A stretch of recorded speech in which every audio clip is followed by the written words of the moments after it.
어떤 남자분이 주유소에 잠시 이렇게 들렀는데 이제 주유를 하면서 이제 화장실을 자기는 가게 됩니다. 그러면서 직원에게 차 유리를 좀 닦아놔 주세요. 그렇게 부탁을 했습니다. 근데 화장실을 다녀와서 보니까 기름은 들어가 있는데 유리는 안 닦여져 있어요. 그래서 마음이 상해가지고 그 직원을 다시 불러가지고 유리가 아직 더러우니까 내가 안에 가서 물건 좀 사올 테니까 좀 닦아주세요. 그렇게 부탁을 합니다. 그런데 여전히 유리가 더러워요. 참지를 못하고 폭발합니다. 그래서 그 사람 찾아가서 내가 몇 번이나 유리 닦아달라고 말을 해야 되냐고. 당신은 주유소 일하면서 차 유리 닦는 것도 못하느냐. 그러면서 이제 막 화를 냈다고 합니다. 그래서 직원이 참 당황하고 안전불절 못하면서 아무 말을 하지 않았다 그래요. 그 남자는 막 화가 나니까 막 폭발을 하고서는 이제 차를 몰고 집으로 갔습니다. 집에 들어가며 차를 대면서 잠깐 깜짝 놀라게 됩니다. 왜냐하니까 잠시 보니까 더러웠던 게 차 유리가 아니고 자기 안경이 더러웠던 거예요. 이분이 직원은 청성 들여서 유리를 닦아놔도 유리가 깨끗한데 자기 안경이 더러워가지고 화를 냈다 하는 그런 이야기가 있습니다. 뭐가 더러운지를 분별하기가 어려웠다 하는 것이죠. 우리 살다 보면 깨끗하고 더러운 것만이 아닙니다. 옳고 그름도 마찬가지고 영적인 일도 그렇습니다. 바르게 분별하지 못하면 바른 삶이 어려워집니다. 그래서 성도는 바른 분별력을 가지고 살아가야 하는 것이죠. 그래서 오늘 우리가 본문 말씀을 가지고 사도가 교훈하는 영적인 분별력에 대해서 우리가 함께 묵상하고 그렇게 함께 은혜를 나누는 시간을 가지고자 합니다. 영적 분별력이 무엇입니까? 그것은 살필 줄 아는 힘을 말합니다. 사도는 성도들을 권면하면서 특별히 이런 것들을 잘 살펴야 된다 그렇게 이야기를 합니다. 우리 17절 상반절을 보면 이렇게 말씀하고 있습니다. 같이 한번 읽어볼까요? 읽어보십시다. 형제들아 내가 너희를 권하노니 너희가 배운 교훈을 거슬러 분쟁을 일으키거나 거치게 하는 자들을 살피고 이랬습니다. 이 사도는 두 가지를 살피라 그랬죠. 하나는 거슬러 분쟁하는 자들, 교훈을 거슬러 분쟁하는 자들을 살피라 그랬고요. 또 하나는 거치게 하는 자들을 살펴야 된다. 그렇게 말하고 있습니다. 먼저 우리 분쟁을 일으키는 자를 우리가 항상 살펴봐야 됩니다. 교회 안이나 사회 속에 분쟁을 좋아하고 분쟁을 일으키는 분들이 종종 있습니다. 네, 우리가 이 분쟁하는 것을 잘 살펴보아야 합니다. 우리 헬라어로 이제 이 분쟁한다는 말은 디코 스타시아 이런 말입니다. 디카라는 말은 이제 이게 둘이다 이런 말이고요. 이제 스타시아라는 말은 이제 일어나 서 있다, 기립해 있다 이런 뜻이 됩니다. 우리 예수님의 부활을 말할 때 부활을 아나스타시아 이렇게 말합니다. 다시 일어나셨다 이런 뜻이 되는 거죠. 디코 스타시아 하면 두 사람이 서로 마주보고 대립해 있는 모습을 말하는 거죠. 왜 이런 대립이 생겨납니까? 우리가 성경을 읽어보면 대립하는 이유를 몇 가지로 이야기합니다. 그런데 잠언을 보면 잠언은 대체로 시비를 가리려고 하다가 싸움이 일어난다. 그래서 싸움하지 않는 길은 시비를 가리기보다 상대방을 포용하면 되는 것이다. 그런 지혜를 우리에게 말씀해 주고 있죠. 오늘 본문에서는 어떤 뜻입니까? 어떻게 말합니까? 사도는 성도들이 왜 싸우느냐? 배운 교훈을 거슬러 행하기 때문에 싸운다. 그렇게 말씀하고 있습니다. 교훈이라고 하는 말은 이제 디다케라는 그런 말로 써요. 이 디다케라는 말은 디다스코우라고 해서 가르친다는 말에서 유래한 거예요. 그러니까 이제 교훈 그렇게 할 때는 일반적인 뭐 오래내려 속담적 지식 이런 말이 아니라 가르침이 아니라 이 가르침은 구체적으로 배우고 내가 익힌 그 교훈을 말하는 거예요. 근데 배우고 익힌 그 교훈을 거스르게 되면 다툼이 일어나게 된다 하는 것이 오늘 사도의 가르침이죠. 자, 그러면 성도들은 교회에서 뭘 배웁니까? 우리 뭘 배우나요? 예수님의 말씀을 배우는 거죠. 물론 이제 우리가 구약에서는 율법을 배운다, 또 선지서, 성경을 배운다 이렇게도 표현이 가능합니다만은 궁극적으로 우리가 배우는 것은 주님이 우리 구약의 율법을 토라라고 부르는데 구약의 토라는 표현 어떻게 하냐면 돌에 새겨진 율법이라 이렇게 말합니다. 돌에 기록된 율법이 우리가 가진 구약의 토라, 율법의 본문이죠. 예수님은 누구시냐? 리빙 토라시라 이렇게 말해요. 살아 계신 율법이시라. 주님께서 오셔서 율법을 다 이루시고 율법을 보여주셨다 말이죠. 그래서 우리는 예수님과 예수님의 삶과 예수님이 말씀하신 교훈을 우리가 배우고 있는 것입니다. 그래서 예수님께서 승천하시면서 이런 말씀들을 제자들에게 하셨습니다. 마태복음 28장 19절 20절인데요. 같이 한번 읽어보십시다. 그러므로 너희는 가서 모든 민족을 제자로 삼아 아버지와 아들과 성령의 이름으로 세례를 베풀고 내가 너희에게 분부한 모든 것을 가르쳐 지키게 하라. 볼지어다 내가 세상 끝날까지 너희와 항상 함께 있으리라 하시니라. 예수님께서 제자들에게 말씀을 5가지로 하시죠. 가서 제자로 삼아서 아버지 아들과 성령의 이름으로 세례를 베풀어라. 기본적인 거죠. 거기 끝이냐? 그렇지 않습니다. 내가 너희에게 분부한 모든 것을 가르치고 그리고 또 어떻게 해야 돼요? 그것을 지키도록 해라. 행하고 살도록 도와라. 그렇게 말씀하고 있는 것입니다. 그래서 우리는 이것을 주님의 명령이다 이렇게 생각하고요. 내가 분부한 것 이렇게 말씀하셨으니까 주님께서 우리에게 위임하신 것이다 이렇게 생각합니다. 그래서 교회는 어떤 공동체냐면 주님이 분부하신 것을 가지고 이것을 배우고 익혀서 다른 사람들에게 가르치고 지키도록 전하는 공동체인 것입니다. 우리 로마 가톨릭 교회가 베드로로부터 쭉해서 주교직이 이렇게 쭉 개성되어 이게 사도를 계승하는 것이다 이런 이야기를 합니다. 우리는 그것은 어불성설이다 이렇게 생각을 합니다. 우리 여러분 교황들 중에 예수님 안 믿는 사람도 교황이 되는데 그걸 어떻게 교황에 다 받아들일 수 있겠어요? 교회 목사님들 중에도 예수님 안 믿는 사람들이 있습니다. 그러다가 설교하다가 은혜 받고 깨진 그런 목사님도 계시고요. 그러면 그나마 감사한 일이고 그나마 그것도 안 되는 분들도 종종 있는 것을 보지요. 참된 신앙의 개성이 뭡니까? 주님께서 제자들에게 가르쳐 주신 그 교훈을 바로 이해하고 그것을 성도들에게 가르치고 그것을 성도들이 살아내고 그렇게 하면서 또 다른 사람들을 가르치는 일을 하는 거예요. 그것이 교회인 것입니다. 그런 교회를 이루기 위한 제도가 장로교회의 모습이라는 거예요. 목사가 말씀을 가르치고 장로님들이 성도들을 찾아다니면서 제대로 가르친 바대로 살고 있는지를 돌보고 돕는 일을 하는 것이라 말이죠. 장로님들 행정 좀 하고 장로님이 아니죠. 그렇게 하면 장로직이 제대로 세워질 수가 없는 거예요. 그래서 우리는 장로교 신수설을 주장하는 것입니다. 장로교가 가장 성경적인 교회를 이루는 제도이다. 그렇게 우리가 이야기하는 거죠. 그렇습니다, 여러분. 말씀을 가르치고 말씀을 전달하고 말씀을 살아내는 것이 중요한 거예요. 그냥 착하게 사는 게 목표가 아닙니다. 말씀대로 사는 것이 우리의 목표이지요. 그럼 예수님의 교훈은 뭡니까?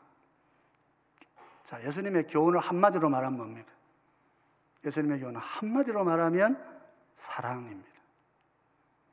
우리 마태복음 22장 37절로 40절, 우리 기독교 성경의 진리를 한마디로 이야기하라 그러면 이 말씀을 인용해야 됩니다. 같이 보십시다. 예수께서 이르시되 내 마음을 다하고 목숨을 다하고 뜻을 다하여 주 너희 하나님을 사랑하라 하셨으니 이것이 크고 첫째 되는 계명이요 둘째도 그와 같으니 내 이웃을 내 자신같이 사랑하라 하셨으니 이 두 계명이 온 율법과 선지자의 강령이니라. 주 너희 하나님을 사랑하고, 그죠? 또 내 이웃을 네 몸과 같이, 내 자신과 같이 사랑하는 것입니다.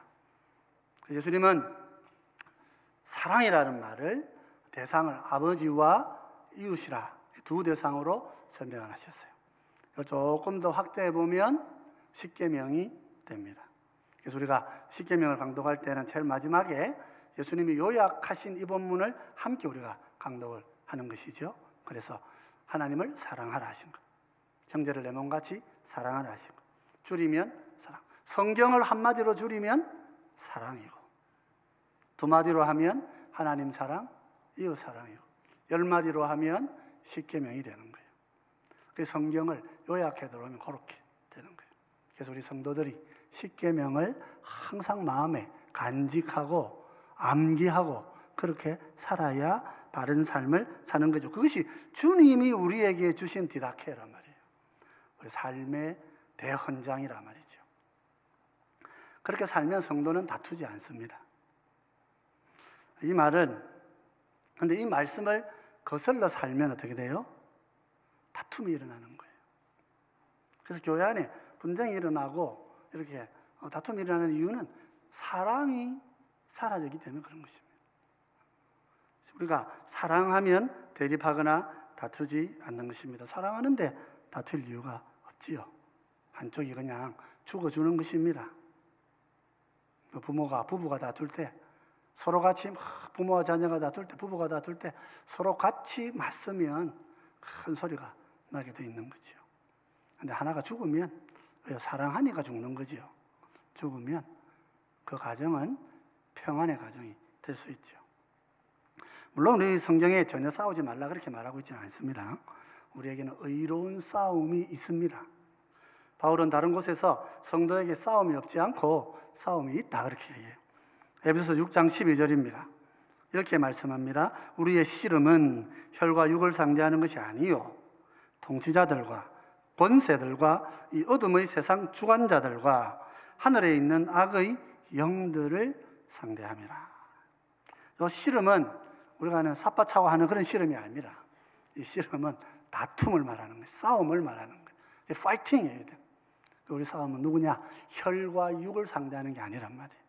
혈과 육은 사람을 상대로 하는 게 아니라 그 말입니다. 우리의 싸움은 사람을 대상으로 하는 게 아니란 말이에요. 누굴 대상으로?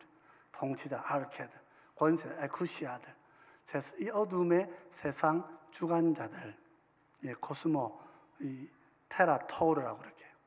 그것은 세상 주관자들, 하늘에 있는 악의 영들, 프뉴마티코스라고 해서 우리가 사탄 진영을 잘 좀 보면 이렇게 어떤 분들은 대륙마다 뭐가 있고 그래까지 성경 설명하고 있지 않아 잘 알 수는 없습니다. 그건 좀 과한 이야기라고 본다 하더라도 사탄이 있고 계시록에 보면 짐승들이 있죠.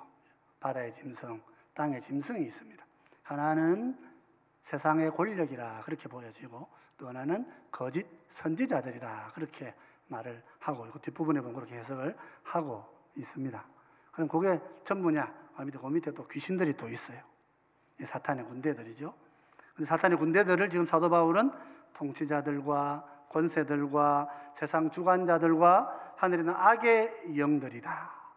이렇게도 설명을 하고 있는 거예요. 그러니까 사탄의 군대가 이렇게 다양하게 성경 속에 나타나 있는 거예요. 세상 권력의 뒤에, 이 어둠의 세상 사람들의 마음 뒤에 숨어서 이 땅의 성도들을 공격하고 하나님의 말씀을 거슬러 살도록 미혹하는 이들이 있다는 거예요. 그래서 우리의 싸움은 이 악한 영들과의 싸움인 것입니다. 그래서 성도에게는 이런 싸움이 있습니다. 그래서 분별이 필요한 거예요. 그래서 분별하려고 때 예수님의 교훈과 주님의 사랑의 교훈을 거슬러서 다투고 있는 자들, 그들을 잘 살펴야 한다. 어떻게 하든 왜요? 그렇게 해서 그들과 함께 그런 무리에 함께 참여하지 않도록 멀리 떠나야 하는 것이다. 그렇게 말하고 있어요. 사탄의 무리 뒤에 숨어 있는 사탄의 무리로 인하여서 우리의 삶이 분쟁과 다툼으로 넘어갈 때 우리는 깨어서 기도해야 하는 것입니다. 깨어서 기도하면서 우리는 이런 교제에서 떨어져 나와야 하는 거예요. 우리 성도들이 싸울 때 어느 정도 싸워야 되느냐? 우리는 싸우면 어느 정도 싸워야 될 것 같습니까? 그 가르침이 유다서에 있습니다. 유다서 1장 9절로 10절을 보면 이렇게 말씀하고 있지요. 천사장 미가엘이 모세의 시체에 관하여 마귀와 다투고 변론할 때에 감히 비방하는 판결을 내리지 못하고 다만 말하되 주께서 너를 꾸짖으시기를 원하노라 하였거늘 이 사람들은 무엇이든지 그 알지 못하는 것을 비방하는도다. 또 그들은 이성 없는 짐승같이 본능으로 하는 그것으로 멸망하느니라. 이건 우리가 잘 모르는 이야기들도 있습니다. 영적인 세계에 일어나는 이야기들입니다. 천사장 미가엘이 모세의 시신을 두고 마귀와 다투었는데 어떤 내용을 어떻게 다투었는지는 소개하고 있지 않습니다. 근데 이제 유다가 누구냐면 예수님 동생 유다이죠. 소개하는 것은 뭡니까? 이때 천사장 미가엘이라고 그랬습니다. 미가엘은 전쟁의 천사다, 천사장이다. 이 천사장이 마귀를 향해서 말할 때 감히 함부로 비방하는 판결을 하지 않았다 그래요. 저 마귀니까 막 욕해도 되지 않나? 그렇게 하지 않았다 그랬어요. 하지 않고 말하냐면 주님께서 너를 책망하기를 원한다. 주님이 하시기를 원한다. 마귀한테도 그 정도 이야기했다는 거예요. 그런데 이 세상에 있는 이 이단들, 거짓 진리를 가지고 있는 이 사람들은 무언지도 모르고 그 알지 못하는 것을 비방을 해댄다는 거예요. 비방이라고 하는 것은 신성모독을 말하는 거예요. 하나님의 이름을 함부로 폄하하게 되는 그런 죄악들, 그런 헛된 말들을 그냥 입술에서 쏟아붓고 있다. 이성 없는 짐승 같은 짓이다. 그렇게 이야기하는 거예요. 이 본능으로 아는 그것을 갖고 막 말을 한다는 것입니다. 이단들을 가면 다 그렇습니다. 하나님의 말씀을 따라 신앙생활을 가르치는 것이 아닙니다. 그냥 내 기분에, 내 생각에, 혹은 우리나라의 유교적인 이런 전통, 혹은 또 다른 뭐 이렇게 불교적인 전통, 이런 종교적 전통을 막 들고 와가지고 그렇게 열심히 있게 살아야 된다고 막 함부로 가르치는 거예요. 참된 복음을 거슬러서 그렇게 가르치는 거지요. 이들의 말들이 교회가 잘못되었다고 함부로 비방하고 하나님의 교회의 사역자들을 함부로 욕하고 잘못된 것을 지적하는 거야. 그래도 그럴 때라도 여러분 조심하셔야 되는 거예요. 하나님이 가까이서 보고 계시고 듣고 계신 거예요. 교회 직분자들에 대해서 이러쿵저러쿵 나온치 않은 말을 주님이 다 들으신단 말이에요. 두려움으로 살아가야 되는 거예요.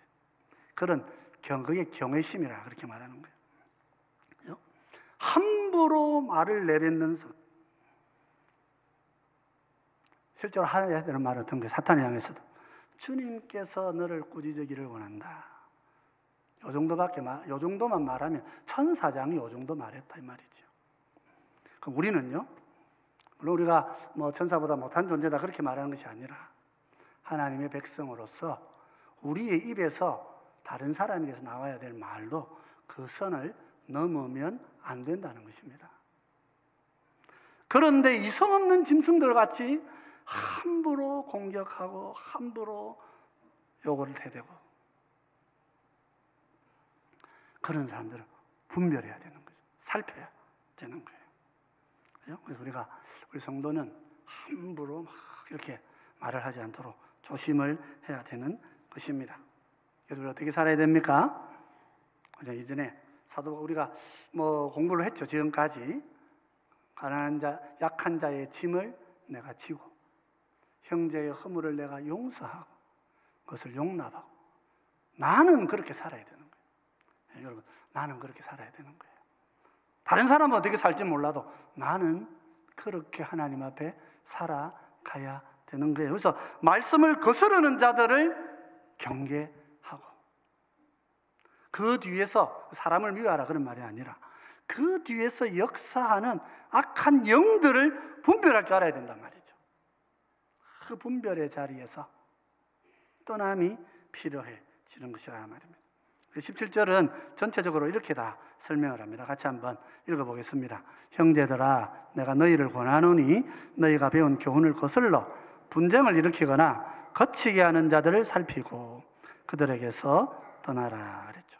여기 보면 첫 번째는 분쟁 일으키는 자들을 살피고, 두 번째는 뭐예요? 거치게 하는 자들도 살피라고 그랬어요. 거친다는 말은 무슨 말입니까? 다른 사람의 앞에 길 가는 데에 함정을 파놓는 걸 말하는 거예요. 스칸달론이라고 해서 요즘 스캔들이다 뭐 이런 말을 합니다. 스캔들이 이중적인 의미가 있죠. 그 일을 저지른 사람이 잘못도 있지만 보는 사람들이 좀 이상하게 과대 포장해가지고 말하는 것도 있는 거예요. 그런 것들 우리가 양면성을 가지고 항상 이 언론을 좀 봐야 되겠죠. 그래서 우리는 다른 사람의 길에 함정 놓는 사람들의 삶을 살펴봐야 되는 것입니다. 우리 주님은 뭐라 그러십니까? 형제에 대해서, 형제의 허물과 죄에 대해서 70번에 7번이라도 뭐라고 그래요? 용서하라. 그렇게 가르쳤어요.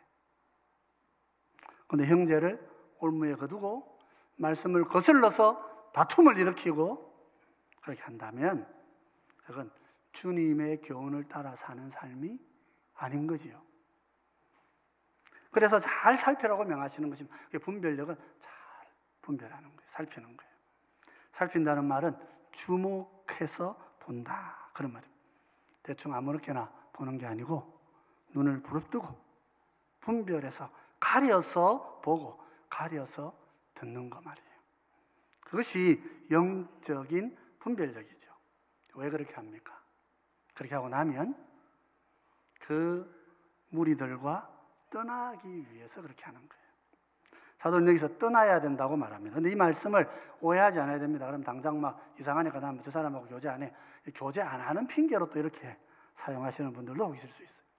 그런 뜻이 아니고 여기에 이제 떠나라고 하는 말씀이 좀 표현이 독특한 표현을 사용하고 있습니다. 떠난다는 말은 헬라어로는 이제 에끌리노 이런 말입니다. 우리말로 끌리노, 이게 끌리네 이런 말이 되는 거예요. 끌리네 이런 말이 좀 독특한 표현인데요. 끌리네서 하면 이 끌리네는 이 무슨 말이냐면 침상을 말하는 거예요. 침상을. 그 침상이라고 하는 것은 유대인들은 식사를 이렇게 했다고 그래요. 로마 풍속을 받아서 사진 한번 보여주시겠습니까? 보면 이 사람들이 끌리네 이렇게 하면 다 이렇게 누워서 이렇게 엎드려 가지고 비스듬히 해서 밥을 먹습니다. 이렇게요. 상을 3개를 놓고 4사람 정도가 앉아가지고 비스듬히 이렇게 누워가지고 이렇게 로마 사람들이 밥을 먹었대요. 이게 이제 아수르에서부터 나온 전통이라고 그래요. 요거 연구해놓은 자료도 보니까 뭐 양이 엄청나요. 이 흐름을 가지고. 근데 이게 이제 개인도 이렇게 엎드려서 비스듬히 누워서 이렇게 먹습니다. 끌리노 하면 이렇게 기울어져서 식사한다 그런 뜻입니다. 기울어 눕는다, 기대어 눕는다 그런 뜻인데요. 그거는 이제 함께 식사하려고 하는 거예요. 근데 그 앞에 에크를 붙였어요. 에크라고 하는 것은 어디로부터 나오는 걸 말하는 거예요. 무슨 말입니까? 비스듬히 누워서 함께 식사하는 자리에서 물러서 나와야 된다. 그런 말이죠. 이 정도 보여주시면 될 것 같습니다. 떠나라고 하는 말은 그런 뜻이에요.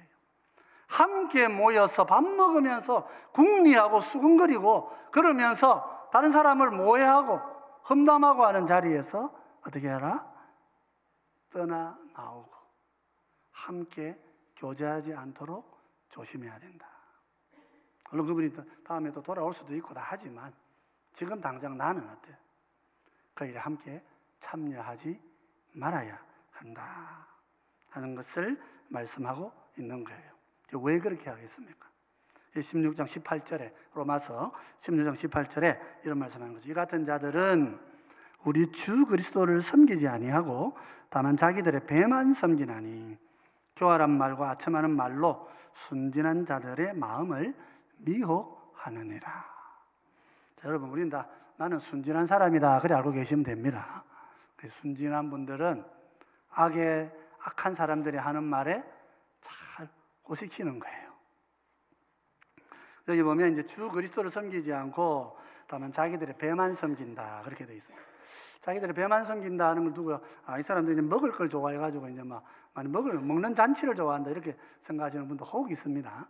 이제 우리가 흔히들 이제 우리 한국 사람들은 생각이 어디 있다고 생각해요? 내 생각 가슴에 있다고 생각합니다. 서양 사람들은 생각이 어디 있어요? 마인드는 머리에 있다고 생각합니다. 유대인들은 마음이 어디 있을까요? 배에 있어요. 그래서 그 배에서 생수의 강이 흘러넘치리라. 이 배라고 하는 것은 사도 베드로가 말하는 거죠. 마음의 허리를 동이라 묶으라 그렇게 말해요. 마음이 어디 있느냐? 허리에 있다는 거예요. 허리 위치 배에 있다. 그래서 이 배를 단단하게 묶는다는 말은 생각을 단단하게 하고 허투루 생각을 흔들려서는 안 된다. 그런 말이죠. 그러니까 말씀을 거슬르는 자들은 뭐라는 겁니까? 자기 마음대로 말하는 거예요. 자기 생각대로 그냥 입술에서 말이 나오는 대로 말하는 것입니다. 사탄이 넣어주는 대로, 귀신들이 나를 미혹하는 대로 그렇게 말해서 때로는 교활하고 때로는 아첨하면서 순진한 분들을 다 끌어모아가지고 이렇게 해서 같이 대립하고 다투고 함정 만들고 그런 일을 한다 말이죠. 그래서 듣습니까? 이런 분들을 경계하고 분별하고 그럴 때에는 내가 식탁에 함께 참여하지 않음으로써 나 자신의 거룩을 지켜가는 것. 그것이 영적 분별력이라 말이죠. 이렇게 살아가면 어떻게 됩니까? 하나님께서 우리를 그죠? 선한 일에는 지혜롭게 하시고 악한 일에는 미련하게 하셔서 궁극적으로는 사탄의 머리를 내 발로 밟게 해주시겠다. 영적인 승리가 선물로 주어지는 것이죠. 오늘 본문 16장 20절 이렇게 말씀합니다. 평강의 하나님께서 속히 사탄을 너희 발 아래에서 상하게 하시리라. 우리 주 예수의 은혜가 너희에게 있을지어다. 그랬습니다. 사탄의 머리를 밟는 일은 계시록에 보면 주님이 오셔서 사탄을 무저갱에 묶었다 이런 표현이 있습니다.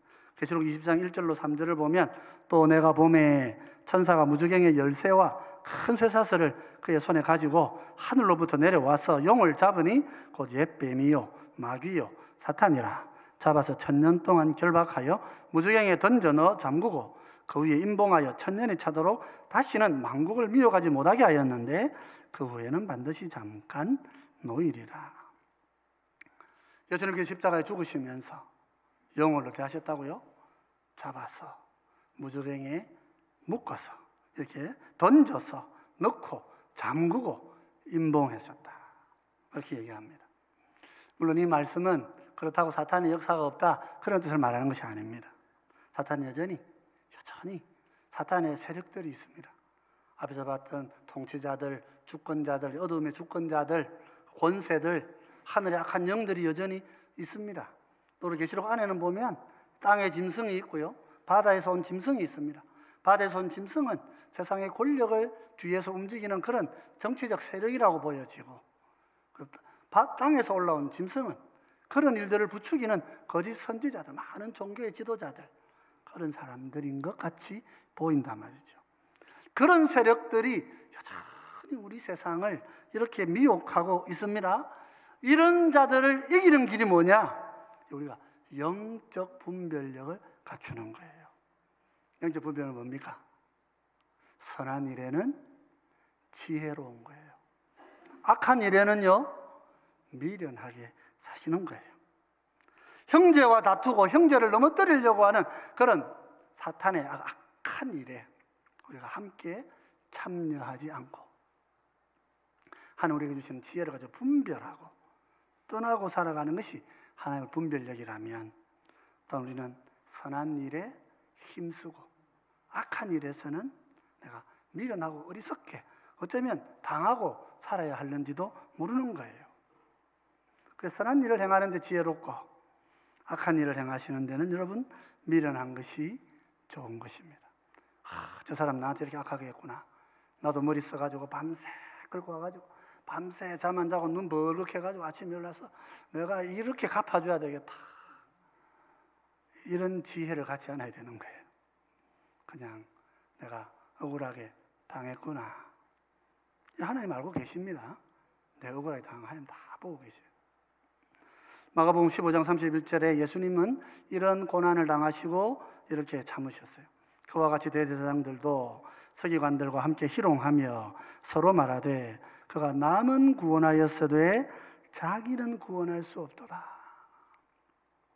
얼마나 우리의 자존심을 긁는 말이에요. 예수님의 마음을 얼마나 심하게 무너뜨리려는 말이에요. 남은 구원하였는데 자기는 못 구하는구나. 사실 남 구원한 것도 안 믿으면서 이런 말을 하면서 주님의 마음을 긁어내릴 때 주님께서 어떻게 하셔야 됩니까? 내 기왕 죽을 때 죽더라도 이 함 내려가가지고 한번 손 한 보자 이럴 수 있는데 그래 안 하시는 거죠. 그냥 그렇게 바보같이 그냥 그렇게 죽으시는 거예요. 그것이 악에 미련한 것입니다. 악한 일을 계획하지 않고 하나님의 말씀의 뜻에 내가 따라 죽을 줄 아는 것. 그런 성도에게 영원한 면류관이 보장이 되는 것이라 말입니다. 그래서 여러분, 우리도 악에는 미련한 자가 되고 선에는 지혜로운 자가 되어야 됩니다. 악에 미련한 사람으로 링컨만한 사람이 없었다고 그렇게 얘기합니다. 링컨 대통령은 이제 정적도 많았다고 그러는데요. 그중에 이제 에드윈 스탠턴이라는 분이 있습니다. 이 최고봉이라 그러죠. 이분은 뭐 링컨이 정책만 내놓으면 막 저 링컨을 향해서 온갖 욕을 다 하고 정책 자체도 막 비판을 하고 심지어 링컨을 뭐 저질 광대라고 뭐 이렇게 불렀다 그래요. 어떤 때는 보면 이제 링컨이 이렇게 구렛나루도 있고 이렇게 좀 수염이 많고 이렇잖아요. 그래서 저를 보고 링컨을 보고 저 링컨 저는 미련한 고릴라다 이러면서 막 그렇게 공격을 했다 그럽니다. 그런데 이제 이런저런 비난과 중상하는 소리 듣고 링컨이 어떻게 했느냐? 대꾸를 안 하는 거죠. 대꾸를 안 합니다. 그리고 자기가 대통령이 되고 남북 전쟁을 해야 될 때가 옵니다. 링컨은 전쟁을 결심한 대통령이죠. 전쟁합시다 그렇게 한 사람입니다. 공화당의 지도자죠. 전쟁을 합니다. 남북 전쟁이 이제 그렇게 일어나는데 그때 국방장관을 누굴 세우느냐면 스탠턴을 세웁니다. 다른 사람이 다 말리죠. 아니, 다른 사람도 있는데 왜 저 사람을 세웁니까? 그래서 링컨은 자기의 소신을 이야기해요. 내 판단으로는 지금의 이 전쟁을 이길 수 있는 유일한 사람은 저 사람이다. 그렇게 그 사람을 사용해서 국방장관을 세우고 그래서 결국은 남북전쟁을 북군의 승리로 그렇게 이끌어 오는 사람이 되죠. 얼마 후에 이제 링컨이 죽습니다. 링컨의 삶은 사실은 죽음이 삶보다 큰 의미를 가진다 그러죠. 링컨이 총에 맞아 죽을 때 제일 먼저 모든 사람 다 피하는데 스탠턴이 막 달려와가지고 눈물을 흘리면서 그랬다 그럽니다. 이 세계 역사 위에 가장 위대한 정치가가 여기에 누워있다. 그런 말을 남겼다 그러죠. 링컨이 악으로 악을 갚지 않고 악에 미련했을 때 이 최후의 승리자가 되는 모습을 보여주는 거죠. 그렇습니다, 여러분. 오늘 우리 성도들은 어떻게 살아야 할까요? 우리는 어떤 영적 분별력을 가지고 살아야 하겠습니까? 사실 링컨의 이야기는 죽음이 더 위대하다 그럽니다. 링컨의 죽음이 안타깝지만은 링컨의 죽음으로 말미암아서 남과 북이 서로 나누어져 있던 모든 대립들이 링컨이 죽는 순간 모든 노예 문제와 관련된 논의가 종결되어 버렸어요. 그렇게 링컨이 그렇게 죽었는데 누가 감히 이 문제를 다시 이야기하겠느냐?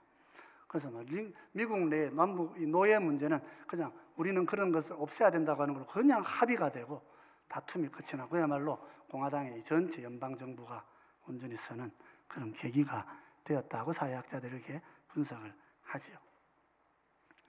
여러분, 오늘 우리가 참된 분별력을 가지고 악을 악으로 갚지 않고 악을 선으로 대하고 사는 길, 무슨 방법이 있을까요? 사도 바울은 딱히 다른 방법이 있다고 말하지 않습니다. 방법이 아니고 그러나 그렇게 되는 진리를 말합니다. 빌립보서 4장 13절 말씀입니다. 우리 같이 한번 읽어 보십시다.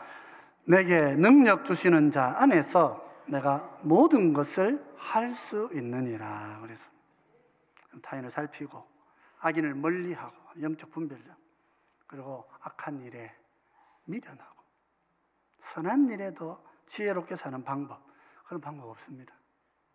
그런 방법은 주님과 함께 사는 길밖에 없는 것입니다. 주님께서 성령으로 우리 안에 말씀하시고 주님께서 우리를 성령 안에서 인도해 주실 때에 성도의 분별력은 자라가게 되고 성도는 분별력이 자람으로써 하나님 나라의 영광의 백성으로 살아갈 수 있는 사람이 될 수 있는 것입니다. 오늘도 우리 성령님 안에서 이런 분별력을 풍성히 구하고 기도하여서 여러분 하나님의 은혜 가운데 분별하고 바르게 살아가시는 주의 백성들이 되시기를 주의 이름으로 축원드립니다.